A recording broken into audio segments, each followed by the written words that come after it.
Betty White is America's sweetheart. Betty Marion White was born in Oak Park, Illinois, on January 17, 1922.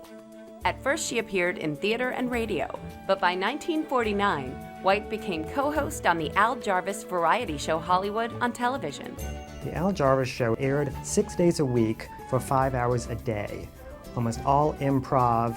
Betty was originally hired to handle the commercials, but with time she went from kind of Girl Friday to co-host. In 1952, White co-founded Bandy Productions and became one of the first few female producers in Hollywood. With Bandy Productions, she created the new show called Life with Elizabeth, which was actually a spin-off from Hollywood on television. And Betty White, as a producer in the 50s, was unheard of. She was a trailblazer. In 1956, White began a 19-year run as hostess of the Tournament of Roses parade, and throughout the 60s and 70s, she became a popular star on TV talk and game shows. I'm jealous of Betty White. I really am, because she is so perfect for game shows. I tried to be cute and funny and witty, and I failed miserably. Betty could get away with murder. Everyone loved her. In 1973, White starred on The Mary Tyler Moore Show as the man-hungry Sue Ann Nivens and won 2 Emmy Awards. The one thing that she brought to Sue Ann Nivens was that great sense of humor, that you never knew what the character was going to do. And the fun part was Sue Ann was only written to do one show.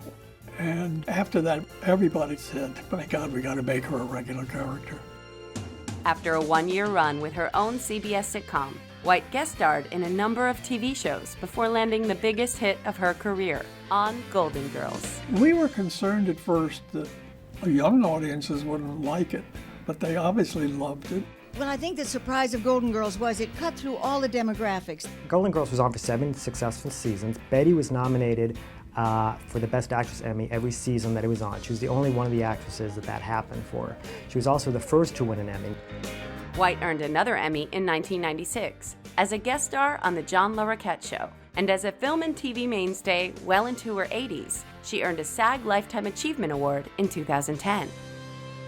Betty had a great time in the 90s and 2000s when she was doing guest stars. She played the foul-mouthed lady in Lake Placid. She shot people up in Boston Legal. She was the elderly grandmother in The Proposal, one of her favorite films. And then she did a commercial for Snickers, which turned into a Facebook page, which turned into her doing one of the top Saturday Night Live shows. On May 8, 2010, White became the oldest host of Saturday Night Live and earned her 7th Emmy win. 2 years later, at 90 years old, she won her first Grammy. There's so many aspects to Betty White. She has those gifts that will keep her in the spotlight forever. And people will remember and look back and watch and learn from her.